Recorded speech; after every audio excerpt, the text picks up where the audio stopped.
దేవుని వాక్యం ధ్యానించారు. హెబ్రీ పత్రిక 4వ అధ్యాయము 11వ వచనం.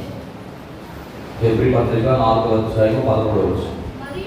మరియు ఆయన దృష్టికి కనబడని సృష్టము ఏదియూ లేదు, మనం ఎవరికి లెక్క చెప్పవలసి ఉన్నదో ఆ దేవుని కనులకు సమస్తమును మరుగులేక తేటగా ఉన్నది. దేవునికి స్తోత్రం కలుగును గాక. నేను దినమందు దేవుడు సర్వశక్తి సంపన్నుడని, దేవుడు సర్వ సృష్టికి సృష్టికర్తని చెప్పాను. ఈరోజు ఆయన సర్వజ్ఞుడు. సర్వజ్ఞుడు అంటే అర్థం ఏంటి? సర్వజ్ఞుడు అనే మాటకు అర్థం ఏంటి? అంతా తెలిసినవాడు. ఆయనకు మరుగైంది ఏది కూడా ఈ లోకంలో లేదండి. దేవునికి వర్తమానం తెలుసు, భవిష్యత్తు కూడా ఆయన తెలుసు. కాలాలన్నీ కూడా ఎవరి వశంలో ఉన్నాయంటే దేవుని వశంలో. అమ్మా జెస్సీ డ్రామా ఒకసారి పాపం మీరిద్దరు ఇక్కడ వేసి కూర్చోండి. అమ్మా ఆ జెస్సీ ఇక్కడ కూర్చో వచ్చాయి రైట్. దేవునికి స్తోత్రం కలుగును గాక. చూడండి, యేసుక్రీస్తు ప్రభు వారికి వర్తమానము భవిష్యత్తు అన్ని కాలాలు ఆయన తెలుసండి. మనుషుల యొక్క ఆలోచన ఎరిగిన వాడు, అలాగే హృదయంలో ఏముందో కూడా ఆయనకు సమస్తము కూడా తెలుసు.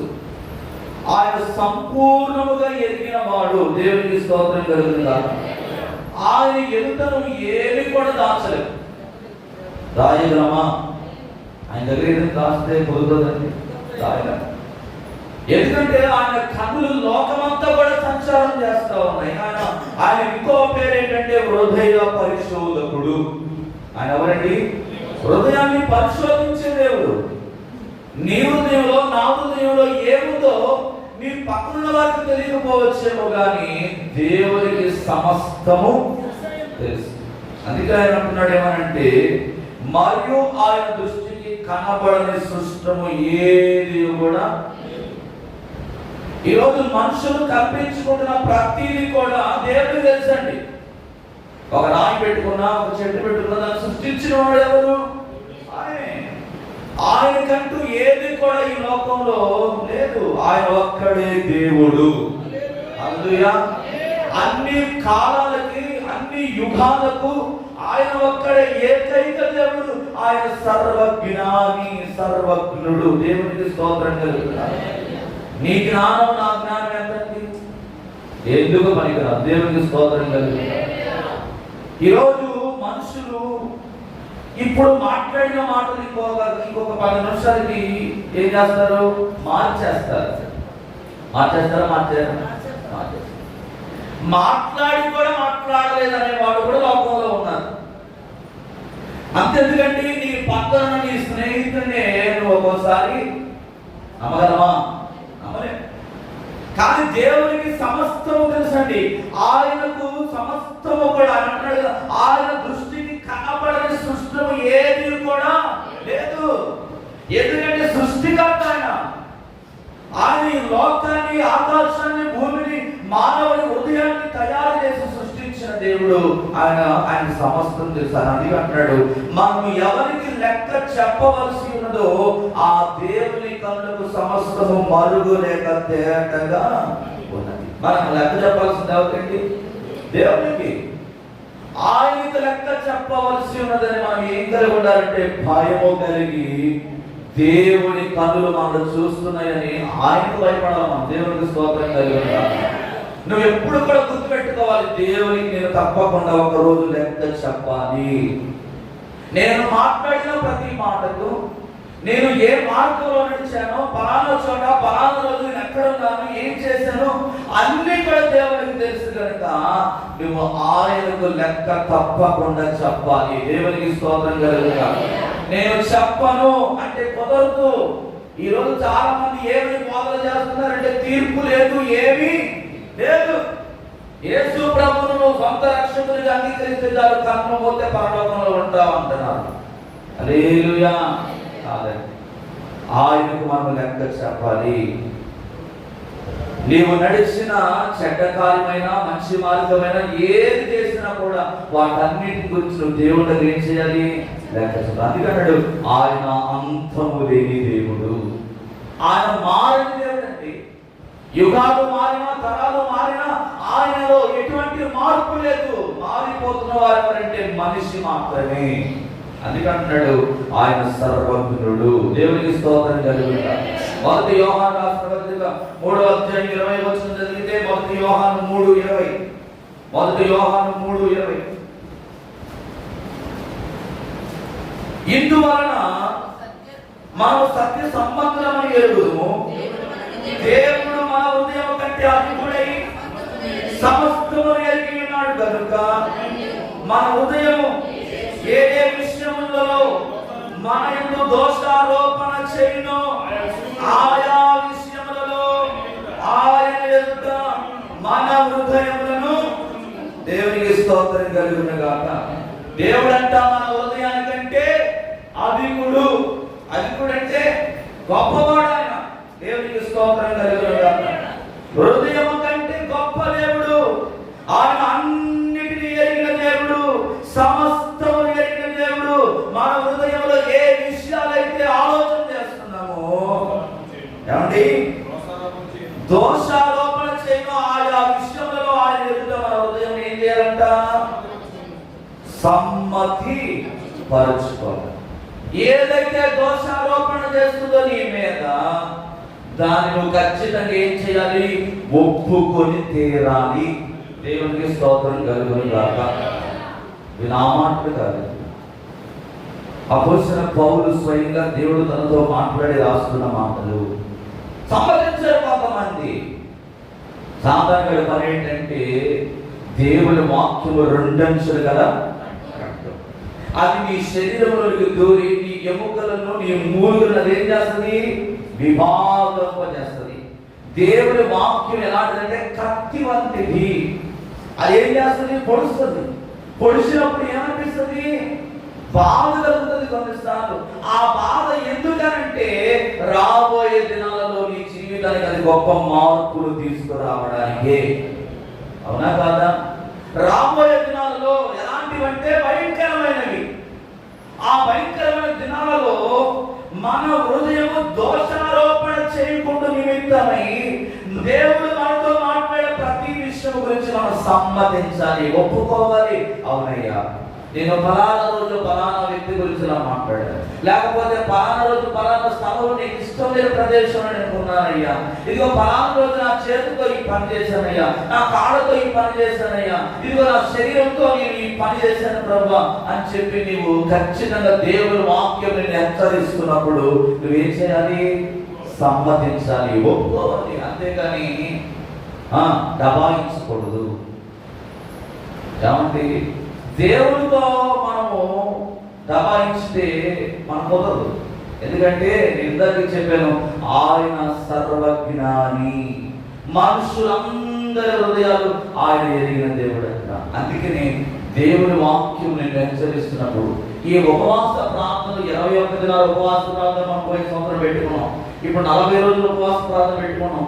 సంవత్సరం పొడుగులు మనం చేస్తా ఉన్నాం. ఇది ఎందుకని దేవుడు మనకి 40 రోజులు ఉపవాస ప్రార్థన ఇచ్చాడు? ఎందుకనండి? జీవితాలను మార్చుకోవడానికి, ఆత్మీయంగా నువ్వు దేవునికి దగ్గర అవడానికి దేవునికి అవకాశం ఇచ్చాడు. నీలో ఉన్న మస్తంతా కూడా తొలగిపోవడం. బంగారాన్ని ఎలాగైతే అగ్నితో కాలుస్తారు, కాల్చినప్పుడే దానిలో ఉన్న మస్తంతా కూడా బయటకు పోతుంది. దేవుడు కూడా నీకు ఎందుకు ఈ ప్రార్థన ఇచ్చాడంటే నీ హృదయంలో, నీ శరీరంలో ఆయన ఆయాసకరమైన ఏవైతే ఉన్నాయో అవన్నీ కూడా వేయించాలంటే తొలగించు. అప్పుడే మన జీవితంలో కార్యం జరుగుతుంది. ఏంటంటే 1 సమూయేలు 2వ అధ్యాయం 2వ వచనంలో ఒక మాట అంటాడండి, యెహోవా వంటి పరిశుద్ధ దేవుడు ఒక్కడునూ లేడు, నీవు తప్ప మరి ఏ దేవుడు లేడు. మన దేవుని వంటి ఆశ్రయదుర్గం ఏది కూడా. మన దేవుడు ఎవరంటండి? పరిశుద్ధుడు. ఆయనకున్న గొప్ప పేరు ఏంటంటే పరిశుద్ధుడు. నువ్వు ఎప్పుడైతే కడగబడిన హృదయం ఆయన దగ్గరకు వస్తావో ఆయన ఏం చేస్తాడంటే పరిశుద్ధతలోనికి మారుస్తాడు. యెహోవా వంటి దేవుడు ఒక్కడు ఈ భూ ప్రపంచం మీద నువ్వు వెతుకు, ఎక్కడైనా దొరుకుతారేమో. ఈ దేవుడు కాకుండా ఇంకే దేవుడైనా నీకు మంచి జీవితాన్ని ఇవ్వగలిగితే, ఈ దేవుడు కాకుండా ఇంకే దేవుడైనా నీకు నెమ్మదిని ఇవ్వగలిగితే, ఈ దేవుడు కాకుండా ఇంకే దేవుడైనా నువ్వు బాగు చేయగలిగితే నువ్వు నిర్భయంగా వెళ్ళవచ్చు. కానీ అక్కడ లేదు కదా. ఈ లోకమంతా కూడా నువ్వు సంచారం చేసిన ఈయన లాంటి దేవుడు, పరిశుద్ధ దేవుడు ఎక్కడ కూడా లేడు. దేవునికి స్తోత్రం కలుగును. అందుకంటున్నాడు, మన దేవుని వంటి ఆశ్రయం ఏది కూడా మనకి. నీవు ఈ రాత్రి ఆశ్రయించాల్సింది ఆ పరిశుద్ధుడైన దేవుడు అండి. నీవు దేవుడిని ఆశ్రయిస్తేనే నీ జీవితంలో కార్యాలు జరుగుతాయి. మనుషులను ఆశ్రయించినంత కాలము, రాజులను ఆశ్రయించినంత కాలము మనకు నెమ్మది దొరకదు. కానీ దేవుని మాత్రమే నువ్వు ఆశ్రయించాలి. ఎందుకంటే ఆయన తప్ప నీకు ఒక ఆప్షను లేదు. నీ రోగం పోవాలన్నా, నీ కుటుంబ పరిస్థితులు బాగోవాలన్నా, నీ జీవితంలో అత్యున్నత స్థాయికి నువ్వు వెళ్ళాలన్నా, పరిశుద్ధత అనే మాట పలికితే కాదండి, ఆ పరిశుద్ధతను పొందుకోవడానికి ప్రయాసపడాలి. చాలా మంది పరిశుద్ధత పరిశుద్ధత పరిశుద్ధత పరిశుద్ధత చెప్తా ఉంటారు, పలుకుతా ఉంటారు. పలికితే అవ్వదు. పరిమితిలో పరిశుద్ధంగా మార్చబడలేవు. ఆ పరిశుద్ధ దేవుడైన దేవుడిని నువ్వు ఆశ్రయించాలి. ఆయన దగ్గర రావాలి, ఆయన మాటను వినాలి. వింటే ఆయన అంటున్నాడు కదా, ద్వితోపదేశకాండ 32:4 అంటాడు, ఆయన ఆశ్రయించుకముగా ఉన్నాడు, ఆయన కార్యము సంపూర్ణము, ఆయన చర్యలన్నీ న్యాయములు, ఆయన నిర్దోషి అయి నమ్ముకొనదగిన దేవుడు, ఆయన నీతిపరుడు. దేవుడిని ఎప్పుడైతే ఆశ్రయిస్తావో నీ కార్యములు ఆయన ఏం చేస్తాడు? సంపూర్ణము చేస్తాడు. సంపూర్ణం చేసే దేవుడు. దేవుడిని మనం ఎప్పుడైతే ఆశ్రయిస్తామో, ఆయన మీద ఎప్పుడైతే ఆధారపడతామో, ఆయన మాటకు మనం ఎప్పుడైతే లోపడతామో, ఆయన నీ జీవితంలో సంపూర్ణమైన కార్యాలు చేసే దేవుడు. ఆయన చర్యలంట న్యాయమైనవి. మనుషులు రోజు మాట ఇచ్చేస్తారు, ఇంకేముంది రేపే రా వచ్చే చేసేద్దాం, నాకు పొలాన్ని తీసుకెళ్తుందా నేను ఎక్కడికైనా అంటాడు. కానీ మనుషుల మాటలు ఏమి లేదంటే నిజాయితీ లేదు, న్యాయము లేని మాటలు, అబద్ధపు మాటలు, మోసకరమైన మాటలు మనిషి మాట్లాడతాడు. కానీ దేవుడు మాట ఇచ్చాడంటే ఆయన మాట తప్పలేదు. ఆయన అంటున్నాడు, ఆయన చర్యలు న్యాయమైనవి, ఆయన నిర్దోషి అయి నమ్మదగిన దేవుడు కనుక ఆయన నీతిపరుడు, యథార్థవంతుడు. ఆ పరిశుద్ధ దేవుడిని ఏం చేయాలంటే ఆశ్రయించాలి. ఆయన పరిశుద్ధుడు, ఆయన 100% పరిశుద్ధుడు. ఆయనలో ఎలాంటి పాపం లేదు. మనమైతే పాపాత్ములము, మనలో నీతి లేదు, యథార్థత లేదు. ఆయన నీతిపరుడు అంటే ఆయన చర్యలు న్యాయమే. యోహాను సువార్త 4:26 అంటాడు, దేవుడు ఆత్మ కనుక ఆయన ఆరాధించువారు ఆత్మతోను సత్యముతోను. ఎప్పుడైతే ఆయనను ఆశ్రయించి ఆయన జీవితంలో సంపూర్ణమైన కార్యాలు చేసే దేవుడని, ఆయన నీతిపరుడని, యథార్థవంతులను ఎప్పుడైతే ఎరుగుతావో ఆయన ఏం చేస్తారు?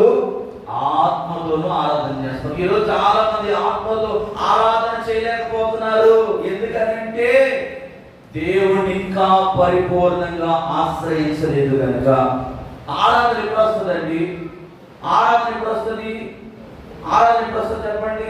ఆయన ఏమై ఉన్నాడో నీకు అర్థమైతే ఆరాధన వస్తుంది. ఆయన ఎలాంటి వాడో నువ్వు అర్థం చేసుకోగలిగితే ఆరాధన వస్తుంది. ఆయన గుణాలేంటో నువ్వు ఎత్తిపడితే నీకు ఆరాధన వస్తుంది. మేలు చేస్తే దేవుడిని ఆరాధించడం, మేలు జరగకపోతే దేవుని మీద అడగటం అనేది ఇది ఒక క్రైస్తవుని యొక్క లక్షణం ఎంత మాత్రం కూడా కాదు. మనం ఎప్పుడు కూడా అంటాం, వాక్యం చదువుకుంటాం, దేవుడు ఆత్మ కనుక ఆయన ఆరాధించేవారు ఆత్మతోను. ఆరాధన అనేది పెద్దగా డబ్బులు గట్టిగా కొట్టి పగలగొట్టినంత మాత్రాన అభిషేకము కాదండి. ఆయన అందరికీ కర్త. దేవుడు ఎవరంటే ఆయన ఆత్మ. ఆయన మన మధ్యలో సంచారం చేస్తూ ఉన్నాడు. ఆయన ఎలా ఆరాధించాలంటే సత్యం. ఆయన సత్యవంతుడు కనుక నీలో కూడా సత్యం ఉండాలి. నీలో అసత్యం పెట్టుకొని ఇక్కడికి వచ్చి యేసయ్యా నీవే అని పాడామనుకో ఏం జరగదు. 10 మంది పాడతారు, రండి రండి రండి రండి, అది వర్షాకాలం వచ్చేద్దరా ఊగిపోయి నువ్వు ఆ మొత్తం ఆవిడ చేసినంత మాత్రం తనుకుంటూ తొక్కుకుంటూ వెళ్ళిపోతే ఆయన పాడండి. సత్యం నీలో ఉండాలి. సత్యమే నిన్ను స్వతంత్రుడిగా చేస్తుంది. దేవునికి స్తోత్రం కలుగుతుందా? అందుకన్నాడు ఆయన ఆత్మ కనుక ఆయన ఆరాధించాలి. ఎలా ఆరాధించాలంటే ఒకటి ఆత్మతో ఆరాధించాలి, రెండవది సత్యముతో నువ్వు ఆరాధన చేయాలి. సత్యం ఉండాలి నీకు. నువ్వు ఏ పని చేసినప్పుడు ఏమన్నా తెలుసా? సత్యం ఉండాలి. దేవుడు చూస్తున్నాడని ఎప్పుడైతే ఈ భయం మనలో ఉంటుందో నువ్వు ఏమి మౌనంగా ఉన్నప్పుడు దేవుడు కార్యం చేసుకుంటూ పోతాడు. హల్లెలూయా. కొన్నిసార్లు మౌనంగా ఉన్న దేవుడు మాట్లాడతాడండి. మాట్లాడాడు లేదా? ఒక స్త్రీతో మాట్లాడాడు లేదా? దైవజనుడు అంటున్నాడు, ఎంతకాలం ఎన్ని రోజులు మత్తుగా ఉంటావు? ఇదిగో ఈ మత్తు నుంచి బయటకు రావచ్చు కదా. ఎంతకాలం మత్తుగా ఉంటావు అంటే ఆ మాటలు కదా దైవజనుడు నన్ను అపార్థం చేసుకోకయ్యా. ఇదిగో నేను మూలుగుచ్చు నా దేవునికి నేను మౌనంగా ప్రార్థన చేస్తుంది ఆమె. అన్నపానాలు మానివేసి దుఃఖముతో మౌనంగా స్వరం రావట్లేదు. మనసులో నోట్లో నేను మూలుగుతుంది. దైవజనుడు అపార్థం చేసుకుంటాం. అది సత్యం ఎప్పుడైతే మనలో ఉంటుందో దేవుని ఆత్మ అలా మన మీద దిగి వచ్చేస్తుంది అన్నమాట. దేవుని స్తోత్రం. కొంతమందిని చూడండి అలాగే మౌనంగా మోకరించి ప్రార్థన చేసుకుంటా ఉంటారు. అంత మాత్రాన వాళ్ళ భక్తి లేనడానికి. ఇంకో మాట చెప్తాను. యాకోబు పత్రిక 4వ అధ్యాయం 8వ వచనంలో చదివితే ఒక మాట ఉంటుంది అక్కడ. యాకోబు పత్రిక 4వ అధ్యాయం 8వ వచనం. యాకోబు 4:8. దేవుని యొద్దకు రండి, అప్పుడు ఆయన మీ యొద్దకు వచ్చును. పాపులారా మీ చేతులు శుభ్రం చేసుకొనుడి, విమనస్కులారా. అది ఎప్పుడైతే దేవుని ఆత్మ నీవు పొందుకుంటావో నీవు ఆయనను తెలుసుకుంటావు అన్నమాట. ఆయన గొప్ప వ్యక్తి అని మనం తెలుసుకోగలం. అందుకంటున్నాడు ఏమంటే దేవుని యొద్దకు రండి, అప్పుడు ఆయన మీ యొద్దకు రావాలి. దేవుని దగ్గరికి రావాలి. దేవుని దగ్గరికి వచ్చినప్పుడే ఆయన ఎలాంటి వాడు మనకు అర్థం అవుతుంది. ఆయన మామూలు మనిషా లేకపోతే దైవ శక్తి కలిగిన దేవుడా? ఈ లోకంలో కొంతమంది పేర్లు పెట్టుకుంటారు చూసారా, అలానా ఎలానా నీ పలానా ఏం కలిగింది నీకు అర్థం అవుతున్నా. దేవుని స్తోత్రం కలిగింది. అందుకన్నాడు ఆ వచ్చేది వాడు ఎలా రావాలంట? నీ చేతులను శుభ్రం చేసుకొని రావాలి. అందుకే చూడండి ముస్లిమ్స్ మీరు చూస్తే మసీదుకి వెళ్ళినప్పుడు వాళ్ళు ఏం చేస్తారు? బయట కాళ్ళు చేతులు ముక్కు మొహం నోరు అంతా శుభ్రంగా కడుక్కుంటారు. ఎందుకో తెలుసా? వాడు లోకంలో ఏముంది? పాపం ఉంది. లోకంలో ఏముంది? అపవిత్రత ఉంది. ఆ అపవిత్రమైన లోకంలో అపవిత్రమైన చోట వాడు కాళ్ళతో నడిచి వచ్చాడు కనుక వాడి శరీరం అంతా కూడా పాపమయమైపోయింది. కాబట్టి ఇప్పుడు వాడు ఏం చేస్తాడంటే కడుక్కుంటాడు. దేవుడు అంటాడు పాపులారా మీ చేతులను శుభ్రపరచుకోండి. ఇంకేమంటాడు? విమర్శకులారా మీ హృదయములను అది చేతులు కడుక్కోవాలి. ద్విమనస్సుకు అనగా రెండు మనస్తత్వాలతో దేవుణ్ణి ఏమాత్రం కూడా తెలుసుకోలేవు. దేవుణ్ణి తెలుసుకోవాలంటే ఒకే హృదయంలో ఉండాలి, ఒకే ఆత్మతో మనం రావాలి. దేవుని సన్నిధికి వచ్చేటప్పుడు కూడా ఆయన ఉన్నాడని నువ్వు గ్రహించి నీవు పరిశుద్ధపరచుకుని ఆయన ఆలయంలో మనం ప్రవేశించాలి. కీర్తన గ్రంథం 145:18 వచనం అంటాడు. 145వ కీర్తన 18వ వచనంలో 145:18 145:18 తనకు మొరపెట్టు వారందరికీ, నిజముగా మొరపెట్టు వారందరికీ యెహోవా సమీపంగా ఉన్నాడు. తన యందు భయభక్తులు గల వారి కోరిక ఆయన నెరవేర్చును. దేవునికి స్తోత్రం కలుగును గాక. వారి మొర్ర ఆలకించి రక్షించే దేవుడు. ఎలా మొరపెట్టాలి? నిజంగా మొరపెట్టాలి. ఎంతమంది నమ్ముతున్నారండి దేవుడు ఇక్కడ ఉన్నాడండి? దేవుడు ఉండబట్టే కదా మనం వచ్చాం, అవునా కాదండి? దేవుడు లేకపోతే సమయం ఎంత మాత్రం కూడా ఈ సమయం అంతా ఏంటిది వ్యర్థమైపోతుంది.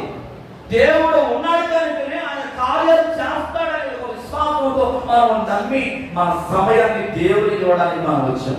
మన సమయాన్ని దేవుడికి హెచ్చించి మనం వచ్చాం. ఆ ప్రార్థన దేవుడు వినాలంటే నిజంగా మొరపెట్టాలి. నిజముగా తన యందు భయభక్తులు గల వారి కోరికంట ఆయన నెరవేర్చి ఆయన వారిని రక్షించే దేవుడు. దేవుడికి స్తోత్రం కలుగుతారు. మరొక మాట ఉందండి బైబిల్ గ్రంథంలో, దేవుడంట అత్యంత మహనీయుడు కనుక ఆయన దేవాలయంలో నివసించడము సాధ్యం కాదని అపోస్తలుల కార్యములు 17వ అధ్యాయం 24, 25 వచనాలు చూస్తే అక్కడ కనబడుతుంది. ఒకసారి అపోస్తలుల కార్యం 24వ అధ్యాయం చదువుకొని తొందరగా మనం ముందుకు వెళ్దాం. అపోస్తలుల కార్యం 17వ అధ్యాయం 24, 25. అపోస్తలుల కార్యము 17వ అధ్యాయం 24 చదవండి అమ్మా.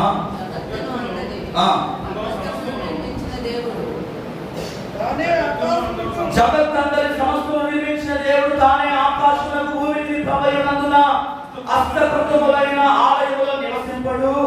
ఆయన అందరికీ జీవమును ఊపిరిని సమస్తము దయచేయువాడు కనుక తనకు ఏదైనా కొలువై ఉన్నట్లు మనుషుల చేతులలో సేవింపబడు వాడు కాడు. దేవుడికి స్తోత్రం కలుగునుగా.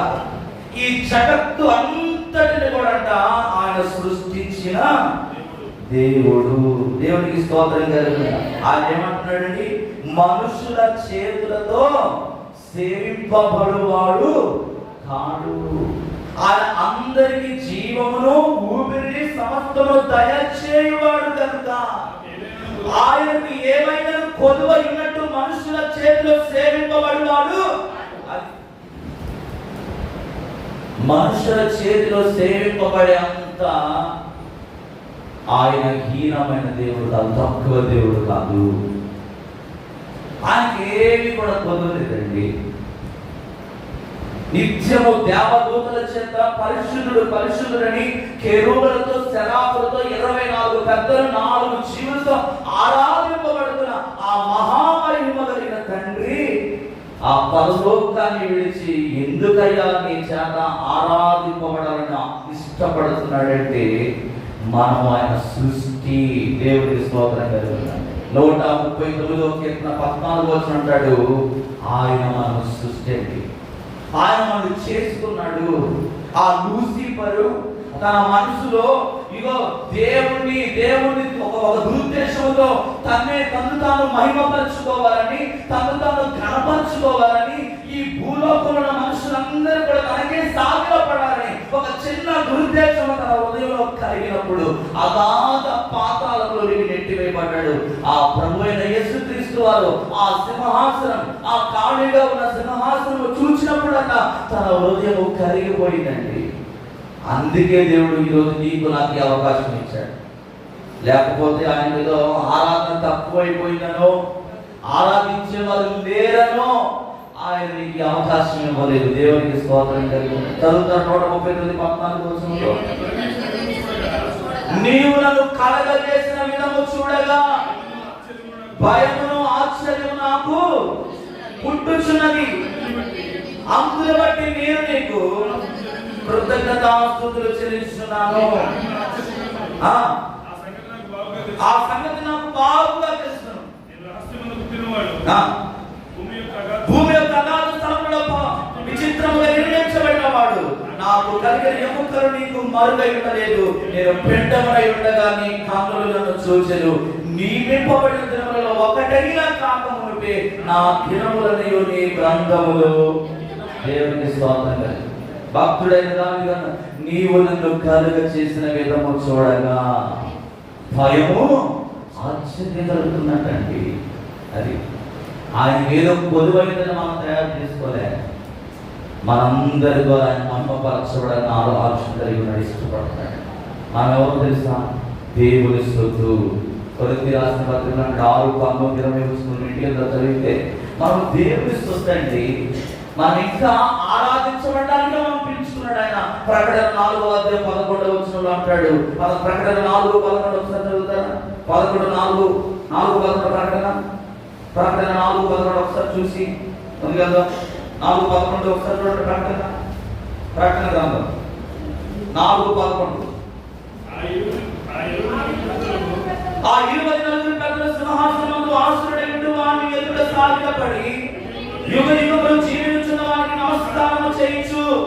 ప్రభువా, ఆ దేవా, నీవు సమస్తమును సృష్టించితివి, నీ చిత్తమును బట్టి అవి ఉండెను, దానిని బట్టి సృష్టింపబడెను గనుక నీవే మహిమ ఘనత ప్రభావములు పొంద నరుడవని చెప్పుచు తమ కిరీటముల సింహాసనం ఎదుట. దేవునికి స్తోత్రం. ఎందుకోసం మనం పిలుచుకున్నాడండి? ఎందుకు ఆయన సొంతగా చేసుకున్నాడు? ఆయన ఆరాధించండి. మహిమ ప్రభావము గలవారమై మనకు ఉన్నవన్నిటిని ఏం చేయాలో పక్కన పెట్టేయాలి. అతిశయించడానికి ఏమీ లేదు. ఈ రోజు నీ జీవితంలో దేవుడికి ఏమి ఇచ్చాడో వాటన్నిటి కూడా ఏం చేయాలంటే దేవుని దగ్గరకు వచ్చినప్పుడు పక్కన పెట్టేసేయాలి. నీకున్నవన్నీ కూడా పక్కన పెట్టి దేవుడు స్తుతించు. యెహోషువ అనే వ్యక్తి గురించి బైబిల్లో మనం ఎప్పుడు కూడా చదువుతామండి. ఇశ్రాయేలు జనాంగానికి అతను ఒక గొప్ప నాయకుడు అండి. అదొక గొప్ప నాయకుడు. దాదాపు 40 సంవత్సరాలు తమకు సొంత దేశము లేకుండా వారు అరణ్యంలో సంచరిస్తూ ఉంటుంటే దేవుడు ఆదేశానుసారంగా యెహోషువ ఇశ్రాయేలు ప్రజలందరినీ కానాను దేశానికి నడిపించడానికి అక్కడ ఒక ముఖ్య పాత్ర పోషిస్తున్నాడు. పోనీ ఇశ్రాయేలు ప్రజల గురించి అక్కడ చెబుతున్న మాట ఏంటంటే దుష్ట జనాంగము, అంటే దేవుడు చేసిన మేలును మర్చిపోయిన వారు, కృతజ్ఞత లేని వారండి వాళ్ళు. ఇంకొక వ్యక్తి అయితే అసలు వాళ్ళతో ఉండడానికి ఏమాత్రం కూడా ఇష్టపడడు. కానీ అటువంటి దుష్ట జనాంగమైన ఇశ్రాయేలు ప్రజలను దేవుడు మాట్లాడిన ఆ వాగ్దాన దేశానికి వారిని నడిపించడానికి ఒక పోరాట పటిమ కలిగి ఒక యోధుడుగా వారి కొరకు నిలబడ్డాడండి. విజయం సాధించే వరకు స్వదేశము లేని ఆ యొక్క సొంత జనాంగమైన ఇశ్రాయేలు ప్రజలకు ఒక మంచి పాలుతెలు ప్రవహించే దేశాన్ని స్వాస్థ్యంగా ఇవ్వడం కోసం ఒక తీర్మానం తీసుకొని అనేకమైన సవాళ్ళకు ఎదురుగా నిలబడ్డాడు యెహోషువ. అనేకమైన ఒడిదుడుకులు ఎదురైనప్పుడు అతను ఏమాత్రం కూడా నిరాశ చెందుకోకుండా 24:5-15 మీరు ఇంటికి వెళ్ళిన తర్వాత చదివింది. ఆయన ఎన్నో ఆటంకాలు వారి ద్వారా ఎదురైనప్పటికీ ఒక పక్క మోషేను కోల్పోయాడు, ఒంటరి వాడైపోయాడు. అయినా కూడా తన ప్రజలను కానాను దేశానికి నడిపించడానికి ఒక తీర్మానం తీసుకొని ముందుకు వెళ్తా ఉన్నాడు. ఈరోజు దేవుని వాక్యం వింటున్నామా? ఒక ఒప్పందం మీరు చేసుకోవాలి. ఏంటా ఒప్పందం అంటే, భూమి ఆకాశములను సృష్టించిన సృష్టికర్త అయిన దేవుడు, ఆయన సత్యవంతుడైన దేవుడు కనుక ఆయన నేను ఆరాధిస్తున్నాను కనుక నీవు ఒక మాట చెప్పుకోవాలి. ఏంటంటే, నా చిత్తాన్ని, నా జీవితాన్ని, నాకున్న వాటన్నిటినీ కూడా ఆయన ఆధీనం నేను చేసుకుంటాను. ఎవరు ఆధీనం చేసుకోవాలి? నీకున్నవన్నీ, నీ జీవితాన్ని, నీ స్వచ్ఛతాన్ని అన్నింటినీ కూడా పక్కన పెట్టి, నీ జీవితాన్ని, నీకున్నవన్నీ కూడా పక్కన పెట్టి నువ్వు ఎవరి కోసం ఆరాధన చేయాలి? ఎవరి ఆధీనంలోకి వెళ్ళాలి? దేవుని ఆధీనంలోకి వెళ్ళాలి. దేవుని ఆధీనంలోకి వెళ్ళి దేవుడు తప్ప ఈ లోకంలో ఎవ్వరు కూడా లేరని, నీవు ఆయనే ఏకైక దేవుడని, ఆయనే పరిశుద్ధుడని, ఆయనే ఆరాధనకు యోగ్యుడని నీవు ఒప్పందము చేసుకొని దేవుని గురించిన సత్యవాక్యాన్ని ఏం చేయాలి? ప్రకటించడానికి ఇష్టపడాలి. విన్న వాక్యం విన్నట్టు నీ ఉదయంలో ఉండకూడదు. చివరి మాట ఏంటంటే, దేవుని రాజ్యాన్ని విస్తరింపజేసే పనిలో నేను నా వంతు ప్రయాసపడతాను అని ఒక తీర్మానం తీసుకోగలిగితే నీ జీవితం ఒక సార్థకతగా మార్చబడుతుంది. నిన్ను పుట్టించిన దేవునికి సంతోషం అనేది కలుగుతుంది. అంతేగాని రోడ్డు మీద ఎంతో మంది తిరుగుతున్నారు. సుమారు ఒక గంటకి 2000 మంది కొడుతూ ఉన్నారు. వాళ్ళలో నేను కూడా ఒకలాగా అనుకుంటే మన జీవితానికి అర్థం అనేది ఉండదు. నీ జీవితానికి ఒక అర్థం కావాలంటే నీ జీవితాన్ని మొత్తాన్ని కూడా దేవుడికి అప్పగించు. ఆయన ఆధీనంలోకి వెళ్ళు. ఆయన ఆధీనంలోకి నువ్వు ఎప్పుడైతే వస్తావో ఆయన సమస్తం చేస్తాడు. లేదయ్యా నువ్వు పక్కన కూర్చొని ఏం చేసుకుంటానంటే ఆయన ఖచ్చితంగా పక్కన కూర్చుంటాడు. దేవుని స్తోత్రం కలుగుతాడు. ఈరోజు రాత్రి నీ ఒప్పందం ఏంటంటే నేను నా జీవితాన్ని సంపూర్ణంగా దేవునికి సమర్పిస్తాను, నేను ఆయన ఆధీనంలో పెడతాను, ఆయన మాట వింటానని చెప్పి ఒక చిన్న మాట ప్రార్థన చేసుకోగలిగితే ఈ జీవితంలో గొప్ప కార్యం చేయడానికి ఇష్టపడతాడు. అటువంటి కృప పరిశుద్ధాత్మ దేవుడు నాకు అనుగ్రహించి నడిపించిన కాక అందరం కూడా మోకరిద్దాం, అందరం కూడా దిగువ మోకాడేద్దాం. ఒక చిన్న తీర్మానం తీసుకో. ఇప్పటి వరకు ఎన్నో మాటలను విన్నావు, అనేక సంవత్సరాల నుండి వింటూ ఉన్నావు, ఇంకా వింటూనే ఉన్నావు. అయితే ఈ విన్న వాక్యాలన్నీ కూడా ఒక్కసారి రిమైండ్ చేసుకో, ఒకసారి ఆలోచించి. పూర్వం దేవుడు లేనప్పుడు నీ జీవితం ఎలా ఉంది, ఈరోజు యేసుక్రీస్తును పొందుకున్న తర్వాత నీ జీవితం ఏ విధంగా ఉంది, ఒక్కసారి వెనక్కి వెళ్ళి నీ జీవితాన్ని మొత్తం కూడా ఆలోచన చేస్తే నీకు అర్థమవుతుంది. తప్పకుండా నేను అనేది నువ్వు పక్కన పెట్టేసుకుంటావు, నీ జీవితాన్ని దేవునికి అప్పగించు. ఆయన ఏదైనా కూడా చేయగలిగిన దేవుడు. దేవుని రాజ్యాన్ని విస్తరింపజేసే నియమాన్ని ఒకసారి గుర్తుపెట్టుకో. దేవుని గురించి మరొకరికి బోధించడం నేర్చుకో. ఇప్పుడు నీ వంతు వచ్చింది. ఆనాడు ఈ కోసం ఎలాగైతే నిలబడ్డాడు, ఈరోజు నీ వంతు. అయ్యా, నా పూరి గంటకోట్లో నా యువకులకు ఎంతో మంది నాశనానికి వెళ్ళిపోతున్నారయ్యా, లోకంలో తిరుగుతున్నారయ్యా, పాపంలో ఉన్నారయ్యా, దుర్వ్యసనాలకు లోనైపోయి వారి జీవితాన్ని పాడు చేసుకుంటున్నారయ్యా. ఈరోజు నా వంతు వచ్చిందయ్యా, నేను ప్రకటిస్తాను ప్రభు. నేను వారి కోసం భారం కలిగి ప్రార్థన చేస్తానయ్యా, ఇంకా ప్రార్థన చేస్తానయ్యా, ఇంకా నా శరీరాన్ని నిలబెట్టుకుంటానయ్యా, ఇంకా నా హృదయాన్ని సంపూర్ణంగా నేను సమర్పించుకుంటానయ్యా. ఇదిగో దివాంశం రెండు రకాల మనస్తత్వాలతో నేను ఉంటానయ్యా, ఒకే ఆలోచనతో ఒకే తీర్మానంతో నీ వైపు చూస్తూ నేను ముందుకెళ్తాను యేసయ్యని ఒక చిన్న తీర్మానం తీసుకుంటూ దేవుని ఆరాధన చేద్దాం. బ్రతుకుట నీ కోసమే, మరణమైతే నాకిక మేలు, సిలువ వేయబడినానయ్యా, సిలువ వేయబడినానయ్యా, నీవే నాకు ఆధారమయ్యా, నీవే నాలో జీవించుమయ్యా, యేసయ్యా, యేసయ్యా, యేసయ్యా.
లేదు నాయన.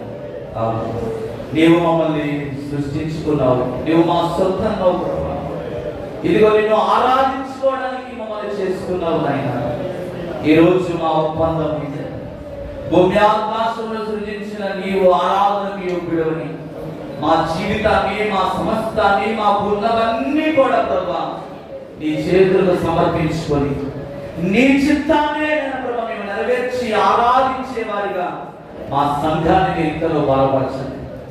మేము ఎందులో అయితే ప్రభా బలపరచబడతాము, దేని చేత మేము నడిపించబడుతున్నాము, ఏ మాటల చేత మేము ఉజ్జీవింపబడుతున్నామో ఆ మాటలను ఇతరులకు ప్రకటించడానికి ఆనాడు దుష్ట జనాంగమైన ఇశ్రాయేలు ప్రజల కొరకు యెహోషువను నువ్వు వాడుకున్నావు తండ్రి.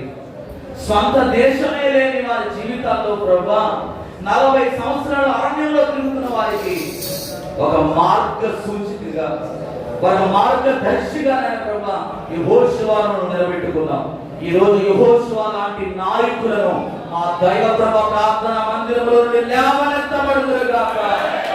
నీ కొరకు పౌరుషం కలిగి నీ సువార్త సేవ పరిచర్యలో ప్రభా నశించుపోతున్న ఆత్మల కొరకు మంట కలిగిన ప్రభా అనేక మందికి ప్రకటించే బిడ్డలను ఈ సంఘముల నుండి మీరు లేవనెత్తండి.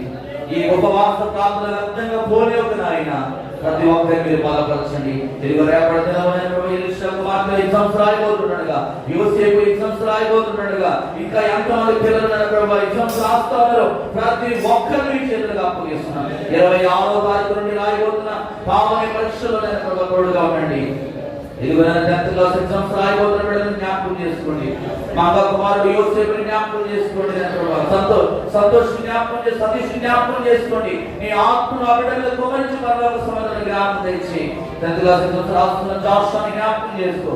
రేపు రాయిపోతున్న పరీక్షలో కూడా గొప్ప విజయం కుమారుడు తెచ్చి సుగురు జ్ఞాపకం చేసుకో, చిన్నారి జ్ఞాపకం చేసుకోలేని ప్రభా ప్రతి ఒక్కరి పేరు పేరున దర్శించు.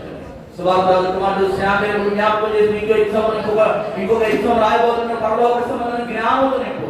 సాధిగా గోపికలు డిగ్రీ ఎగ్జామ్స్ రాయబోతున్నాడుగా, అలాగే రాజేష్ కూడా ఎగ్జామ్స్ రాయబోతున్నాడు. ప్రతి ఒక్కరిని పేరు పేరు మీరు దర్శించండి. అందరికీ కూడా పరలోక సమాధానం జ్ఞానం తెచ్చి. ఇదిగో ఆయన ప్రభా సంఘంలో అనేక మంది బలహీనులు వారు పేరు పేరు దర్శించు. ఎవరి బలహీనతలో బాధపడుతున్న ప్రతి ఒక్కరిని మీరు స్వస్థపరచండి.